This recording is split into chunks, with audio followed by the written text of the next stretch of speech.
নমস্কাৰ।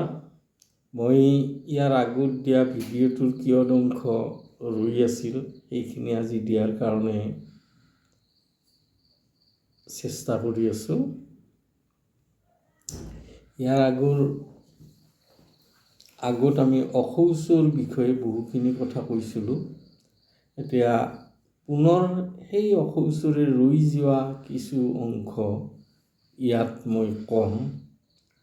আমাৰ প্ৰথম অশৌচৰ কি হ'ল যে আমি ৰাতি যেতিয়া নিদ্ৰা অৱস্থা হয় সেই অৱস্থাটোক শৰীৰটোক মৃত শৰীৰৰ লগত তুলনা কৰা হয়। অৰ্থাৎ যেন আমি ৰাতি শুৱতে নিদ্ৰাগত অৱস্থাত মৃত্যুৰ দৰে শুই থাকোঁ। তেতিয়া কি হয় যে ৰাতিপুৱা শুই উঠিয়ে শয্যা ত্যাগৰ সময়ত গুৰু বা পিতৃ মাতৃৰ ছবি মূৰৰ ওপৰত কল্পনা কৰি তেওঁলোকক স্মৰণ কৰিব লাগে আৰু যাৰ বাবে এই পৃথিৱীত আমি জন্ম হৈছোঁ তেওঁৰ কথা স্মৰণ কৰি তাৰপিছত প্ৰিয়দত্তাই ভুৱৈ নম বুলি পৃথিৱীক সেৱা কৰিব লাগে। পৃথিৱীখনকে আমি কি কওঁ যে মাতৃ হিচাপে প্ৰণাম কৰিব লাগে। লগে লগে শৌচাদি কৰ্ম দন্ত মাৰ্জন আদি কৰি স্নান কৰি বাহী বস্ত্ৰ তিয়াব লাগে। এইখিনি অশৌচৰ অন্তৰ্গত এটা কৰ্ম। দ্বিতীয়তে আহিল কি আগৰ সময়ত মানে বহুত আজিৰ পৰা ধৰ 50-60 বছৰ আগতে তেতিয়া মানুহৰ হাতত আজি যেনেকৈ দাঁত মাজতে বা ব্ৰাছ কলগেট এইবিলাক ব্যৱহাৰ হৈছিল। সেই সময়ত দন্ত মাৰ্জন কৰাৰ কাৰণে বিভিন্ন কাঠৰ ডাল মাৰি এইবিলাক লৈ মানে ব্যৱহাৰ কৰা হৈছিল। অৰ্থাৎ দন্ত মাৰ্জনৰ কাৰণে সেই সময়ত বিশেষ কিছুমান নিয়ম আছিল, কিন্তু আজিৰ যুগত সেইটো নাই। বৰ্তমান কি হ'ল যে মানুহে টুথপেষ্ট পায়, ব্ৰাছ পায়, ব্ৰাছেদি ৰাতিপুৱা সুন্দৰ কৰি দন্ত মাৰ্জন কৰে। তাৰপিছতে আন এটা কথা আহিল কি যে বিষ্ঠা মল মূত্ৰ ত্যাগৰো কিছুমান সেই সময়ত নিয়ম আছিল। যেনেকৈ বহুতে পৃথিৱীত বিষ্ঠা ত্যাগ নকৰিছিল, গছৰ পাতত কৰিছিল। মল মূত্ৰ ত্যাগৰ এটা অশৌচৰ অন্তৰ্গত মানে দিশ আছিল। দিনত উত্তৰ মুখ কৰি ৰাত্ৰি দক্ষিণ মুখ কৰি মল মূত্ৰ ত্যাগ কৰিছিল।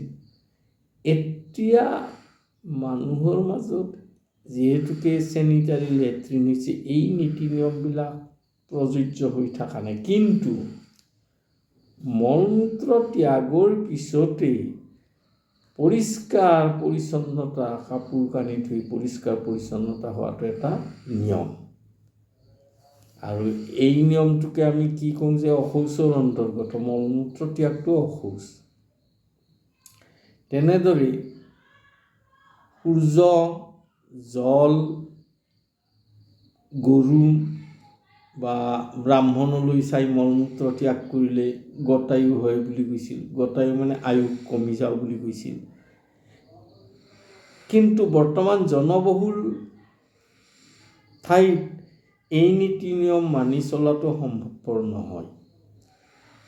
মল মূত্ৰ ত্যাগৰ সময়তো মানুহক কি যে দুপাৰী দাঁত যেন কামুৰি ধৰি মল মূত্ৰ ত্যাগ কৰিব লাগে, তেতিয়া শৰীৰটো সুস্থ থাকে। এই সকলোবিলাক দিশ আমাৰ কি আছিল যে চববিলাক মল মূত্ৰ ত্যাগ, শয্যা ত্যাগ এইবিলাক বীজাণুবিলাকৰ কেন্দ্ৰ কৰিয়ে কাম কৰিছে, যাতে আমাৰ শৰীৰত বীজাণু বা কীটাণুৱে প্ৰৱেশ কৰি কোনো বেমাৰ আজাৰ হ'ব নোৱাৰে। এটা বৈজ্ঞানিক এটা ভিত্তি আৰু। সেই সময়ত বিপ্ৰই মল মূত্ৰ ত্যাগৰ সময়ত লগুণডাল ডিঙিত বা কাণত মেৰিয়াই লৈছিল। কিন্তু আজিৰ যুগত বিপ্ৰই টাউনে চহৰে ঘূৰি ফুৰে, ক'ত আৰু এইবিলাক নীতি নিয়ম মানি চলিব। কিন্তু চলাটো দৈহিক ক্ষেত্ৰত বহু ক্ষেত্ৰত ভাল বুলি ক'ব পাৰি। বৰ্তমান যুগত চাবোন, চেম্পু তেনে সামগ্ৰীৰ যুগ। এই হেতু মল মূত্ৰ ত্যাগৰ পিছত ভালদৰে সকলোৱে পৰিষ্কাৰ পৰিচ্ছন্ন হ'ব পাৰে। মূত্ৰ ত্যাগৰ পিছতো লিংগ পৰিষ্কাৰ কৰি ধুব লাগে। এই নীতি নিয়ম আগৰে পৰা আছে আৰু আজিৰ পৰা বহু বছৰ আগতে মাটি পানী লৈ চাফা কৰা নিয়ম আছিল। অৰ্থাৎ ভাল মাটি আৰু পানী দি শৌচ কৰাৰ পিছত শৌচডাৰ ধোৱা আৰু পেচাব কৰাৰ পিছত পেচাব চাফা কৰা, পেচাবৰ লিংগ চাফা কৰা, এইটো নিয়ম আছিল। এইটো শৌচাচাৰ বিধিৰ অন্তৰ্গত আছিল। এই শৌচাচাৰৰ আহাৰ নিহাৰ বিহাৰ ভোগা সুসম্ভৃতা ধৰ্মবিদ্যা কাৰ্যা, অৰ্থাৎ ভোজন মানে আহাৰ কৰা, মলমূত্ৰ ত্যাগ কৰা, স্ত্ৰী সংগম কৰা, এইবিলাক ধাৰ্মিক লোকে গোপনে কৰিছিল। স্মৃতিবচন মতে অশৌচৰ আচাৰ দিনত কৰি শুদ্ধ হ'ব লাগে, ৰাতি কৰিব নালাগে। অৰ্থাৎ যিটো অশৌচৰ আচাৰ ৰাতিৰ ভাগত ভাগিব লগা হয়, তেতিয়া কি হয় যে সি ৰাতি নকৰি দিনত কৰাটো নিয়ম এটা বান্ধা আছে। আগতে মানুহবিলাকৰ মাজত বহুতে আমি দেখা পাওঁ যে ৰাতিপুৱা 9টা বজাত উঠো বা 12টা বজাত উঠি দিনটো ব্ৰাছ নকৰাকৈ খোৱা লোৱা বহুতে কৰে, দন্তমাৰ্জন নকৰে। এতিয়া দন্তমাৰ্জন নকৰাটো বাহিমুখে খাওঁটো মানুহজনৰ অসুচি হয়। বাহিমুখে সেইকাৰণে একো বস্তু খাব নালাগে। মুখে পৰযুচিতে নিত্যং ভৱত্য প্ৰযতো নৰ তস্মাৎ সৰ্বপ্ৰযত্নেন ভক্ষেয় দন্ত ধাৱন।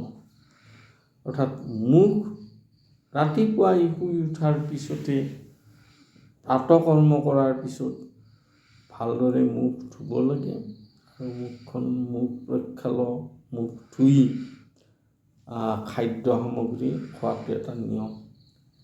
আন এটা অশৌচ আমাৰ আছিল কি, অসমত বিশেষভাৱে এই অশৌচটো প্ৰচলিত আছিল। কি আছিল যে আমাৰ মা কামাখ্যাক কেন্দ্ৰ কৰি, কামাখ্যে বৰদে দেৱী নীল পৰ্বতৰ বাসিনী তং দেৱী জগন্মাতা জনিও দৃঢ়মহস্তুতে। মা কামাখ্যা জগতৰ মাতা বুলি অসমত প্ৰত্যেক মানুহে মানি লৈছিল আৰু তেওঁলোকে মা কামাখ্যাৰ অম্বুবাচীৰ সময়ত প্ৰতিঘৰ মানুহে অশৌচ হিচাপে পালন কৰিছিল। অৰ্থাৎ সেই 4টা দিন তেওঁলোকে অশৌচ হিচাপে মানি 4 নম্বৰ দিনত সম্পূৰ্ণ ধৰ্মীয় নীতি নিয়ম কৰি কাপোৰ কানি, বিছনাপত্ৰ, পাগ শাৰী ধুই নতুন পাগ লৈছিল। এইটো আছিল কামাখ্যা দেৱীৰ কেন্দ্ৰ কৰি। বৰ্তমানো বহুতে এই নিয়ম পালন কৰি আছে আৰু বিজ্ঞানৰ যুগ আজিকালি, বহুতে নকৰে এই নিয়মটো, কিন্তু বহুতো কৰাও দেখা যায়। মা কামাখ্যাৰ এই অশৌচৰ সময়ত বহুত মানুহে নীতি নিয়মৰ মাজেদি পৰিচালিত হোৱা দেখা যায়। আন এটা অশৌচ হ'ল কি, আমাৰ ঘৰৰ মানে গৃহত আমি যিটোক চুৱেনী বুলি কওঁ, চুৱা পাতনি, অৰ্থাৎ ভাত খাই বাচন বৰ্তন ধোৱা পানী য'ত পেলৈ, আঞ্জা শাক চব্জি কুটা বাচন বৰ্তন, মাছ মাংস খালে সেই হাড়বিলাক বা কাঁইটবিলাক যি ঠাইত পেলাই দিয়ে সেই ঠাইখনক কি কয়, চুৱেনী বুলি কয় বা চুৱা পাতনি। এই চুৱা পাতনিত প্ৰৱেশ কৰিলেও মানুহজন কি হয়, যে মানুহজন অসুচি হয়। কিন্তু এই অসুচিটো সদ্য শৌচ বোলে। অৰ্থাৎ কি হ'ল যে চুৱেনীত গৈছে, কিবা চাফা কৰিছে বা কিবা কাম কৰিছে, কামখিনি হৈ উঠাৰ পিছত তেওঁ সদ্য শৌচ মানে কি, যে যিখিনি সময় গৈছে সেইখিনি সময়ে অসুচি। তেওঁ পৰিষ্কাৰ কৰি বৰ্তমান চাবোন তাবোন আছে, চাবোনেদি বা চেম্পু টেম্পু গাত ঘঁহি ভালদৰে গাটো ধুলেই তেওঁ শুদ্ধ হয়।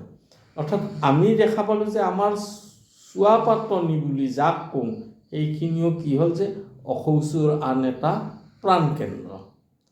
গতিকে অশৌচ সম্পৰ্কে যিখিনি ৰৈ আছিল মই জানাত সেইখিনি মই আজি প্ৰকাশ কৰিলোঁ। ৰাইজে নিশ্চয় গ্ৰহণ কৰিব। যিখিনি মানুহে মোৰ এই ভিডিঅ'টো চাব তেওঁলোকে এই অশৌচৰ বিষয়ে যদি কিবা জানিব লগা থাকে তেতিয়া মোক মোলৈ প্ৰশ্ন কৰিলে ভাল হ'ব। ধন্যবাদ। আজিৰ কাৰণে এইখিনিয়ে।